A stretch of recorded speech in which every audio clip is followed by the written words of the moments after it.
Davy, if you don't water these plants soon, they'll go and die right on you. It was Kevin Morris telling me what I already knew. Everything my sister planted last spring withered from neglect. Looks like I just didn't care enough about watering them. She probably spent a small fortune on those roses under the windows, not to mention the time she spent planting them in the flower boxes my ex-wife and I built. My sister Jane thought that roses could lift my spirits and get me out of my depression. It will not happen. Let these damn flowers die, like my wife's love for me. Dead, like my good friend Stuart Olson. We just buried Stuart today. Kevin and I gave the eulogies. There wasn't a dry eye in the chapel after Kevin finished his 10-minute speech. Then it was my turn. We planned it this way. Kevin brought them to tears, then I did my best to lighten the mood by telling a couple of stories from our time in the group.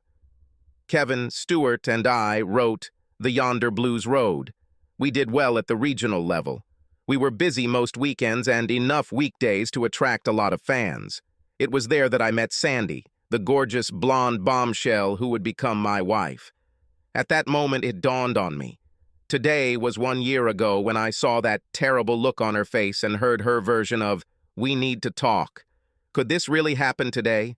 The 1-year anniversary of the end of my marriage and my best friend's funeral on the same day? All this flashed through my head in a matter of seconds as I unscrewed the caps from 2 bottles of beer.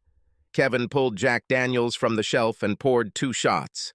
Kevin raised his glass. "Salute." "Salute," I responded to his toast to our friend, who was half Swedish, half Italian, and a long-suffering Vikings fan. We drank a glass of Jack and started drinking beer. "Hey, Davy, your hand is bleeding." I looked down, and sure enough, I must have cut my finger unscrewing the beer bottle caps. I grabbed a towel from the bar and wrapped it around the wound before heading to the bathroom where I keep my first aid kit. As I unwrapped the towel, I noticed the embroidery. Davy and Sandy, August 3rd, 2005. May you always love each other as much as you did on your wedding day. Her grandmother made and gave us a set of these ornaments as a wedding gift. I guess Sandy didn't bother to take them back with the rest she pulled out of here last year. Kevin noticed the look on my face when I returned from the bath. "I was going to go home, but would you like me to stay?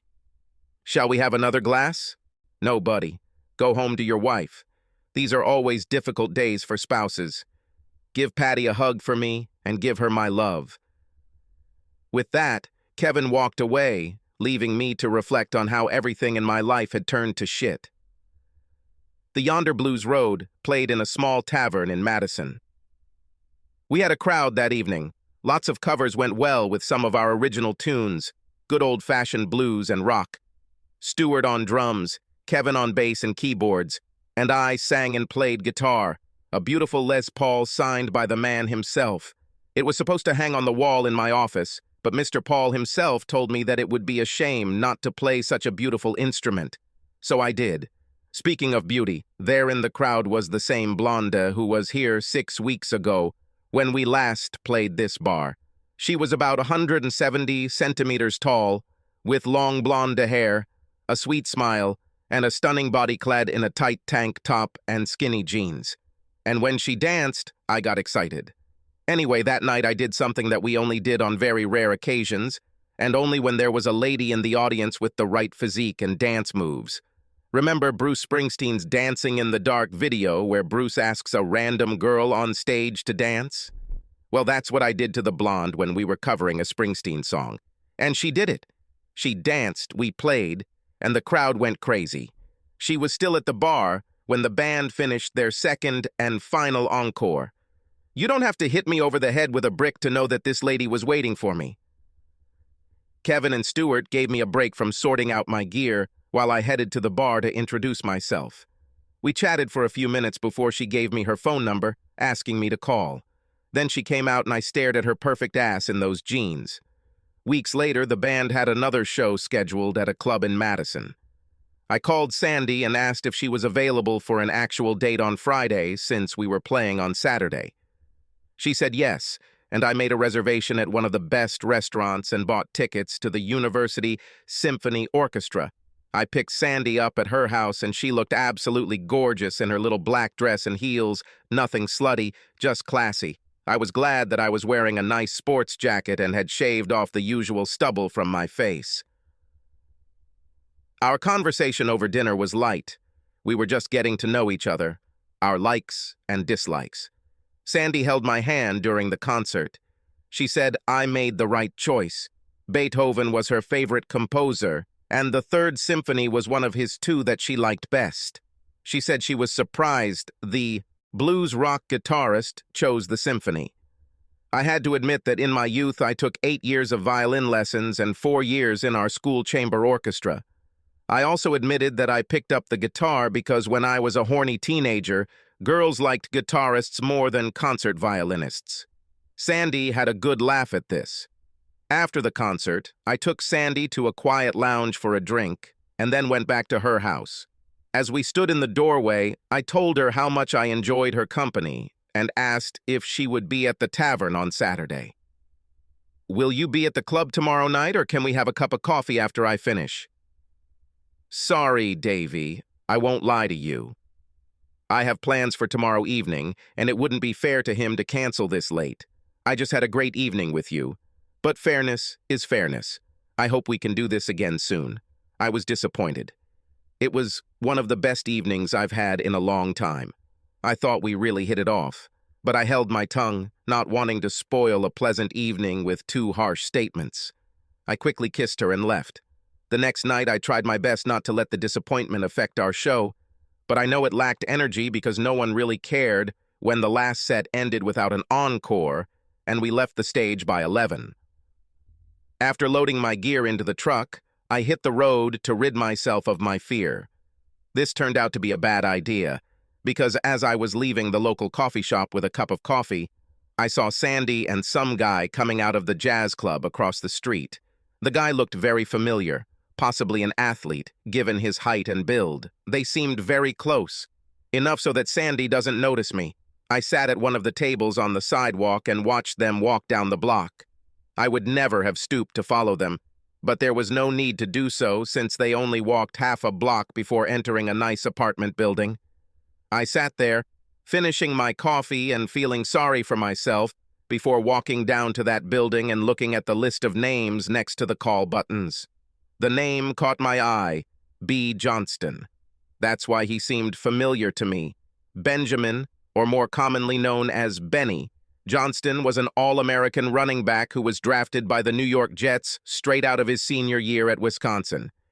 It was a pretty upscale building in the business district for a college student. Either some wealthy alumni were keeping Benny comfortable, or he had already started spending his multi-million-dollar signing bonus. I didn't stick around to see if Sandy was staying the night.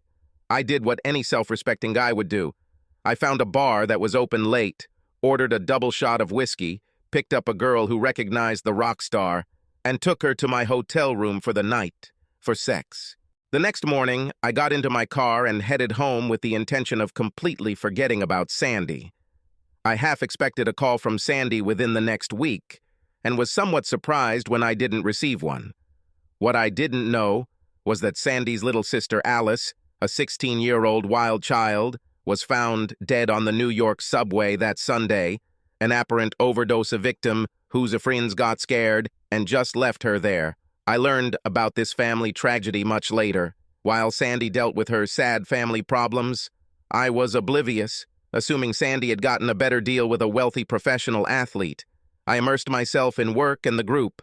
We started getting more business in the greater Chicagoland area, so we were no longer making trips to Madison or western Wisconsin. Sandy became a distant memory. The memory was reawakened one night when our band was playing at a club on Belmont Avenue. I looked around the crowd and saw Sandy. Since she wasn't looking at me at that moment, I quickly looked away. At the next opportunity, I told Kevin and Stuart that I was changing the playlist, and we started with Dancing in the Dark, but instead of asking Sandy to come up on stage, I noticed a blonde beauty in the audience and asked her to come up. I tried my best to flirt with the blonde while she tried her best to act sexy. She wasn't bad, but she wasn't Sandy. When the song ended, I looked around the crowd again. Sandy was nowhere to be seen. My small act of retribution must have achieved its goal. but for some reason, I didn't get the satisfaction I was hoping for. I decided to take a chance. Her number was still in my phone's contact list. On Monday morning, I sent a message. Kevin said he noticed you on Saturday. Is there a reason you didn't say hello? 10 minutes later, the answer came. You seemed busy. Didn't want to interfere. Are you in town? Can we have coffee? I work for the administration of Northwestern Memorial, and my schedule is flexible, so tell me when. Then how about lunch? Gino at noon on Superior? Yes. This was the beginning of our relationship. We met for lunch, and Sandy told me why she had disappeared that week due to the death of her sister. When she asked why I hadn't called, I made up the lame excuse that I had been overworked that week, and that since she hadn't called me, I assumed she had better things to do. She never mentioned Benny Johnston, and neither did I, probably because it would reflect poorly on me. Was I stalking her? I knew I wasn't stalking, but what would she think? It wasn't the best way to start a relationship. A few white lies and subterfuges on my part, a few things she left unsaid. Since the lunch seemed to be a success, I invited her to the symphony on Thursday. Midori was scheduled to play Dvořák's violin concerto, and I had access to some great seats. Sandy said she would love to go, and from that evening we were a couple. Our physical relationship took several weeks to consummate. It was after a Sunday afternoon shopping trip on Michigan Avenue. Sandy asked me if she could take half an hour to herself and went into Victoria's Secret. We ate a light dinner at her place, and then she disappeared into the bedroom. Sandy came out in a sheer blouse and thong panties, then led me by the hand back to her bedroom. The lights were dim, and there were a couple of candles burning. Sandy began to undress me until I was naked. We had some good sex. We both climaxed, however. I'm sorry to say we didn't do it at the same time that first time, but I was hoping we'd have another chance to do it soon. We actually had better chances, both that weekend and in the days and nights that followed. Sandy and I discovered that we had quite a lot in common beyond great sex and music. We had a few problems, the main one being my time with the group. Between my job as a systems analyst and band rehearsals, playing clubs on the weekends only added to the time spent away from each other. Plus, even though Sandy said she trusted me, the whole groupie thing was a problem. Despite these problems, we still managed to get engaged a few months after we became exclusive. I proposed one summer evening right after a great Siegel Schwall reunion concert in Grant Park. Sandy said, yes, between kisses. I booked a nice room in the city center for this occasion. We celebrated our engagement in a Lakeview room with the curtains open. We made love, and then sat in bed with her head on my chest. She looked at me with her beautiful blue eyes. I love your touch. That's good, because I have every intention of playing with this body for the rest of my life. I was in heaven. At least until the Jets came to Chicago 6 weeks later to play the Bears in a preseason game. On the Thursday before the game, Sandy was very quiet while we ate dinner. To make matters worse, she made up some excuse to meet her colleagues for drinks on a Friday night after work. Alarm bells started ringing and light bulbs came on in my head. Sandy arrived around 10 p.m. and was still very quiet. After she fell asleep, I found her panties. I was glad that there was no sign that she was with another man.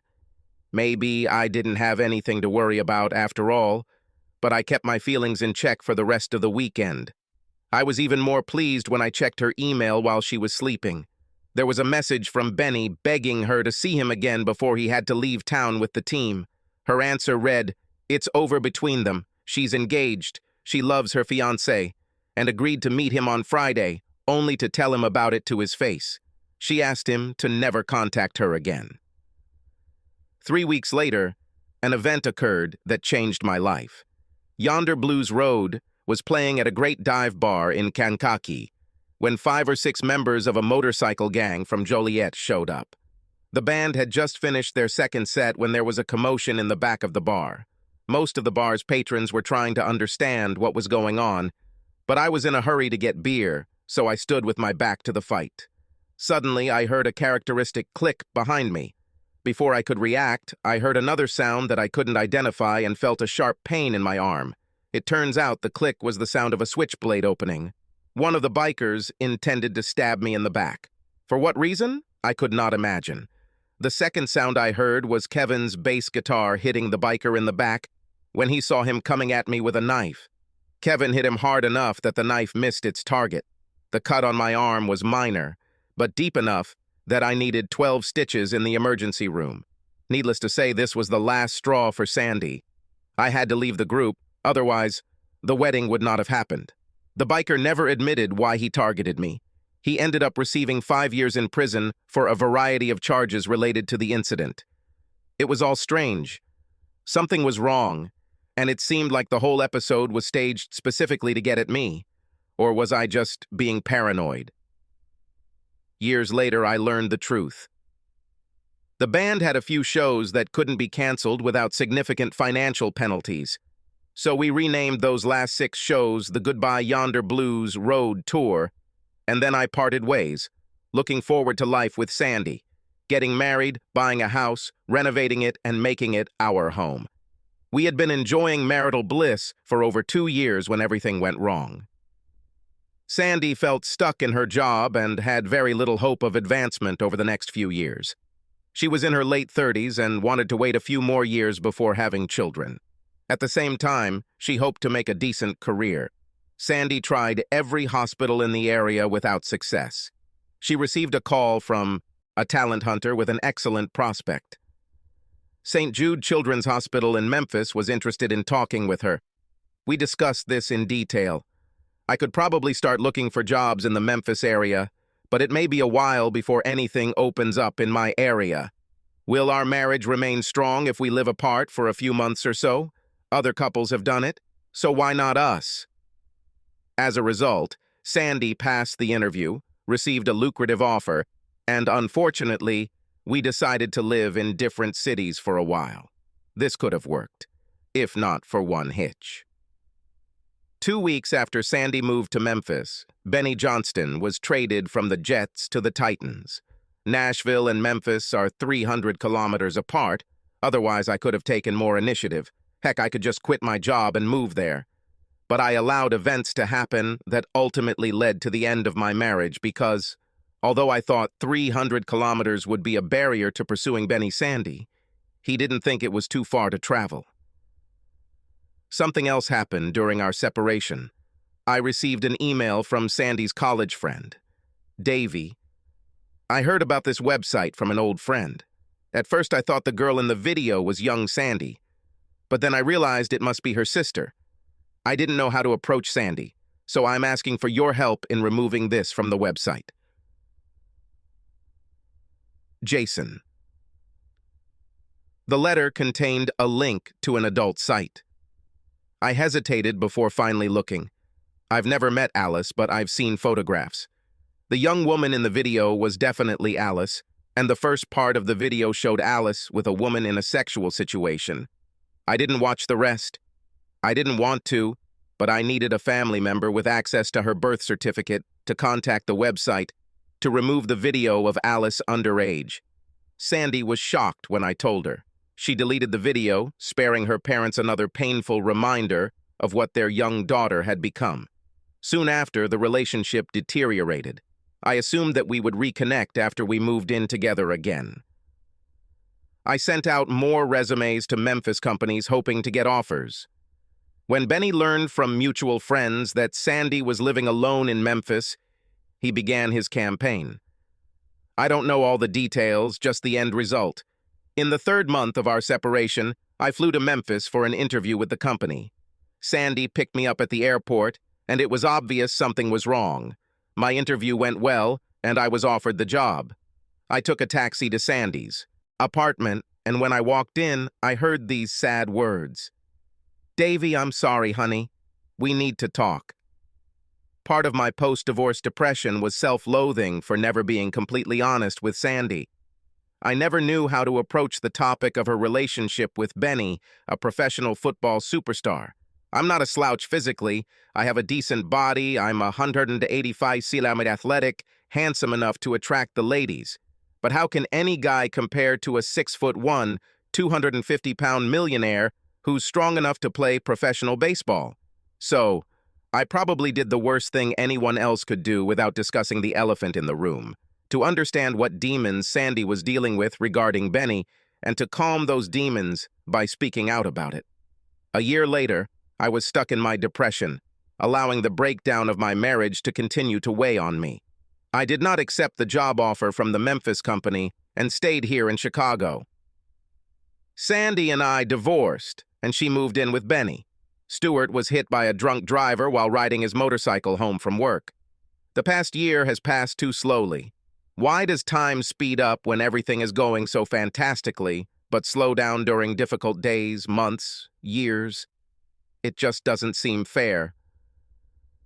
One good thing did happen a month after Stuart's memorial service.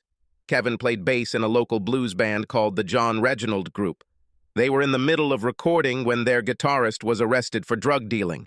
Kevin told John that I was free. John was familiar with my game and called me to see if it was right for me. That being said, I auditioned and took time off from work to help the band finish the CD. I once won John over when I suggested using an electric violin in one of the numbers. The next day, I brought my violin into the studio, turned on my best dad, John Creech, and cranked it up. The band and producer liked it, and the track ended up on CD. Perhaps it was the endorphins released that week in the studio, but suddenly everything started looking a little brighter again. The new attitude probably had a lot to do with what happened next. My sister Jane hosted a dinner party and introduced me to a woman from her work. Kate Morgan can only be described as a breath of fresh air. We sat next to each other during dinner, and I probably monopolized her time to the point that I was rude to Jane's other guests. It turned out that the others were just pleased to see me in such a good mood for a change. It's nice to have great friends. I did my best to find out everything I could about this pretty brunette, beyond what stood out to me physically. Her brown eyes, her bright smile, her athletic, build hidden beneath her conservative dress. She was 24 years old and had graduated from graduate school a year earlier with an MBA in finance. She worked with my sister last year and appreciated the way my sister mentored her. Most importantly, she was not currently dating anyone. Before Kate left, I invited her to go somewhere the following weekend. I must have done something right that night because she agreed to a date the following Saturday night. I will not bore the reader with all the details. I will only say that one date led to a second, third, and many others. I introduced Kate to my family, and she introduced me to her parents over the weekend, 2 months after we started dating. Kate came from a small town in Indiana, and her parents were fairly conservative Catholics. For the first time since graduating from high school, I went to church on Sunday Mass. I learned a lot about Kate that weekend. Things she was too modest to talk about herself. Her parents were very proud of their only child and more than cared for her.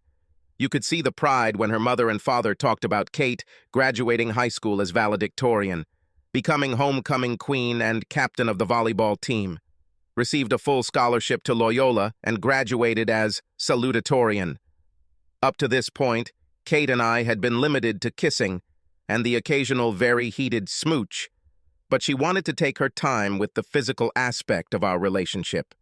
She said that she would not have sexual relations with me until she understood that we loved each other and that this was something more than infatuation. As hard as it was, I liked this woman enough to respect her wishes. On the way home from her parents' house, she spent 3 hours answering my questions and filling in the blanks. I learned that she had only intimate relationships with 2 men. She dated the latter for 3 years during college. She knew she was different from most women of our generation, but she was comfortable with herself. She knew that many men stopped asking her out after a couple of dates because she didn't give in to their demands, and that was one of the things she loved about me, that I respected her and didn't force her to be something that she was not. I told her that sometimes it was hard to give up the intimacy of the physical relationship that I wanted us to share, but I loved her and hoped that someday soon we could share more than kisses. Kate gave me a big kiss on the cheek as we sped down the freeway at 110 kilometers per hour. I truly believe we would have consummated our relationship that evening if it weren't for the fact that Kate had a 6:30 flight the next morning and still needed to pack her things and get some rest. The last thing I wanted was to rush the moment. I dropped Kate off at her apartment and gave her a big hug and a good kiss. It was going to be a long week until she got home on Friday. We agreed that I would pick her up at O'Hare on Friday and we would have dinner at our favorite restaurant. During that same week, it became impossible to ignore what was happening in my ex-wife's life. The sports page was filled with news of Benjamin Johnston being released from the Titans because he failed another drug test. To make matters worse for dear old Benny, he was arrested for domestic violence that same evening. The newspapers did not name the victim, but Benny hit his partner and ended up in prison. I admit that I feel sorry for Sandy. She may have been a bitch for leaving me for Benny, but I don't think anyone deserves to be physically abused by their spouse. My relationship with Kate was now so strong that by Friday, I was barely thinking about Sandy's situation when I met Kate at the baggage carousel with a dozen red roses in hand. Kate almost knocked them out of my hands when she jumped into my arms and gave me the most passionate kisses. "I made a reservation at Charlie's. Let's take your bag and go to town." Kate surprised me with her answer. "If we go out for dinner, these flowers might start to fade. I have a better idea. Let's get some Italian steaks to go and eat at your place. I miss you and want to be alone with you." We took food and went to my house. We discussed our jobs. Kate's trip was a success and could lead to a promotion in the near future. After food, drinks, and conversation, Kate got straight to the point. "Take me to bed, Davy. I want to make love to you tonight." We really made love. We were in no hurry. When I undressed her, I couldn't help but smile. "What's so funny?" Kate looked offended. "It's not funny. I'm smiling like a fool because you have a beautiful body and I've been dying to see it since that night at my sister's. Now that I don't know whether to just watch or just hold it. It's hard to do both at the same time." "Make love to it," was her answer. I didn't waste any time. It was slow and loving. All this time we hugged each other, kissed, and looked into each other's eyes. I felt her shudder, not from a stunning climax, but from a pleasant release. Immediately after that, I allowed myself to relax. We lay next to each other and her head rested on my shoulder. It felt so wonderful to hold the woman I loved in my naked arms again. I didn't cry, but I was incredibly touched. I filled the bathtub and we bathed together. Kate seemed shy at first, but I didn't let her back down. I made her get into the bathtub with me. We talked a little more about what that night meant to us. When the water cooled, I toweled us dry and took her back to bed. This time I slowly covered her body with kisses and then gave her pleasure. It wasn't like the first climax. It was amazing. This is exactly what I wanted her to experience. We made love again and fell asleep wrapped in each other under the covers. When Kate woke up the next morning, I was no longer asleep. I just lay there and looked at this beauty. Kate woke up and looked at me confused. "This is the first time in my life that I slept naked." "That was great. What do you want to do today? I hope we can spend the whole weekend together." "Let's go to the park. I really need to go for a run after a week of traveling. You'll probably run circles around me." "We can go running if you promise not to burn out like you usually do." "There are other exercises I'd like to focus on tonight." "Agreed. I'm going to stop by the house to get my running gear and some clothes if we're going to spend the weekend here." Shortly after this, Kate left. Refusing my offer to give her a ride, she took a taxi to her house and was due back in a couple of hours. I spent the next hour doing the usual weekend chores, wanting the house to look nice for Kate's return. An hour after she left, the doorbell rang. I was excited. Kate must have been so eager to get back that she cut her expected time in half. I opened the door and received a very unexpected surprise. "Hello, Sandy." "Hey, Davy, can I come in?"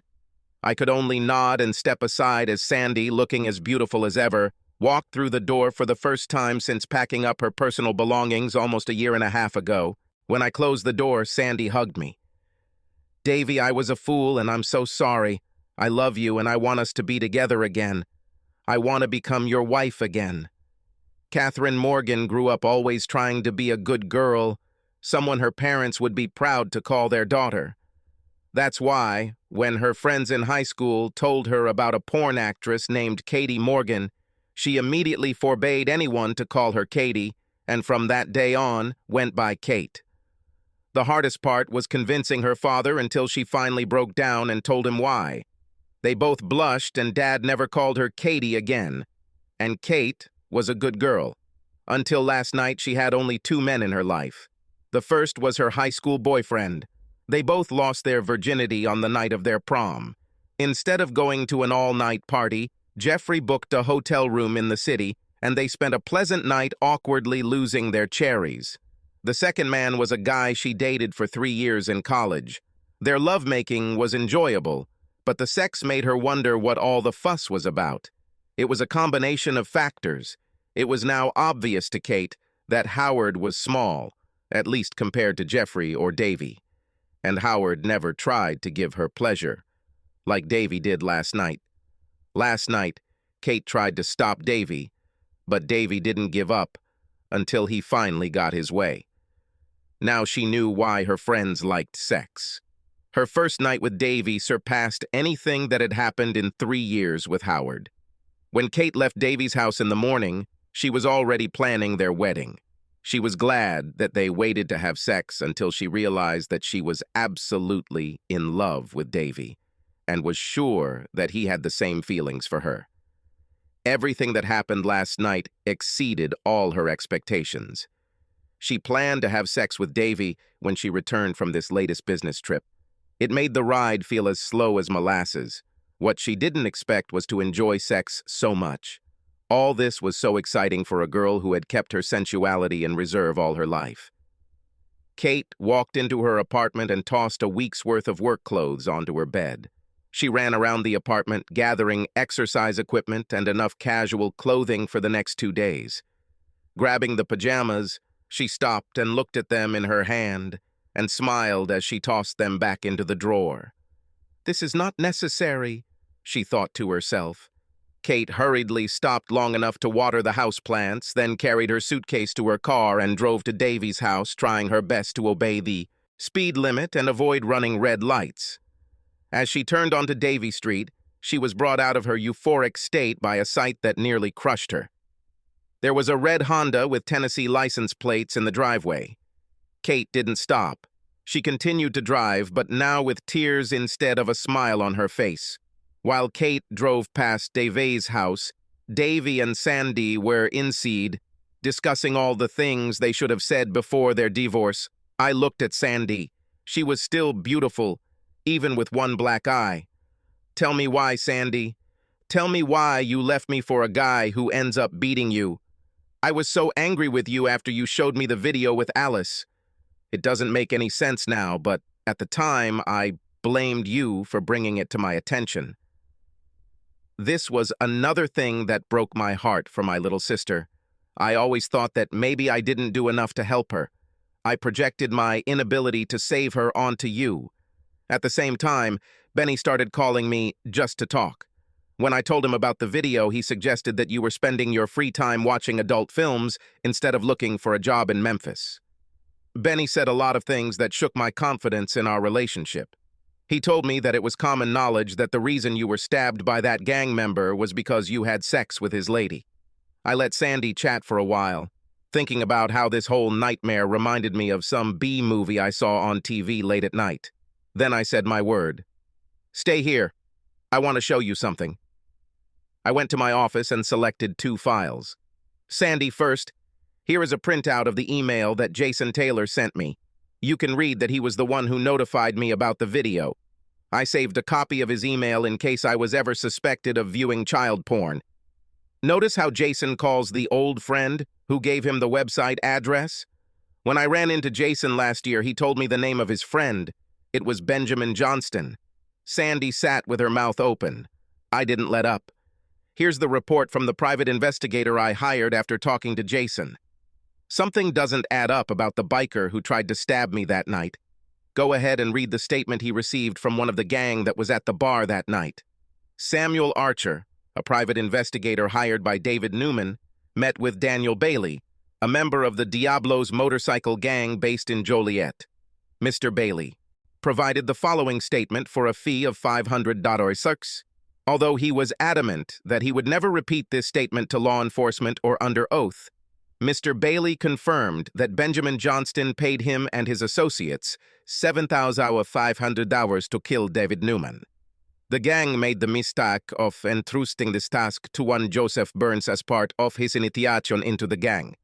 The plan was simple: start a fight in one of the clubs where Newman's band was performing, and Burns would take advantage of the chaos to kill Mr. Newman with a knife.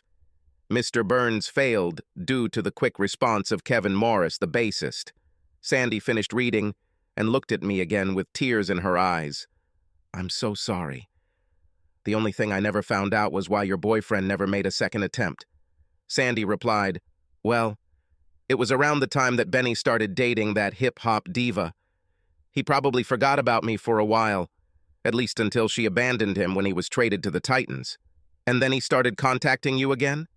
"Yes, and I was stupid enough to answer his calls because he said he needed a friend to talk to.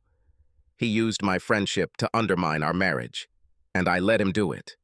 Can you ever forgive me? Can I please come home? I love you, Davy." I was looking at one of the most beautiful women I had ever known. The woman I loved with all my heart. A woman who needed a friend. My forgiveness and my love now more than ever before in her life. My heart and soul were begging me to be that friend, that lover, and that man big enough to forgive her lapse in judgment when she broke our vows and left me for another man. And damn, she must have undone those top 2 buttons on her sundress while I was in my office. Those 2 perfect breasts were half exposed and teasing me. I put my arm around her shoulders and pulled her towards me. "I forgive you, Sandy." I kissed her forehead.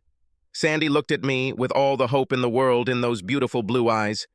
"I forgive you and wish you all the best for the future, but maybe someday you will understand that love is not a letter word that you use to get your way. I'm not saying this to offend you, but I'm truly in love with a wonderful woman who I plan to marry, and we'll start a family together. She became my support in this stupid world. She brought me back from the brink. I'm not going to betray her trust because you need me right now. I don't want you to get hurt, so please don't go back to Benjamin. Take some time, like I did, to get your bearings and heal. Physically, mentally, and spiritually, I wish you all the best." Sandy couldn't stand it. She lay on the couch, shaking and sobbing, until I decided to call her parents. They came. I explained that I accepted her apology, forgave her for leaving me for being an asshole, but refused to take her back.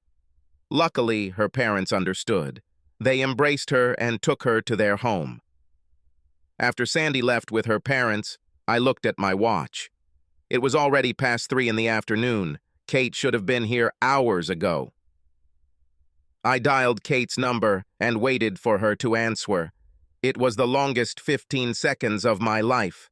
When Kate answered the phone, she seemed distant. I asked her if I could pick her up. I needed to go to the mall, and I was hoping she could come with me. I needed her opinion before purchasing a gift for a special friend. Kate seemed reluctant, but agreed. I went to her house. She came out, got into my car, and we were at the mall 20 minutes before it closed. I took her to a jewelry store, and she looked confused. I knelt down. "Please choose your ring and marry me." Kate fell to her knees and hugged me. She kissed me like I had never been kissed before. Another 5 minutes passed before we rose from our knees.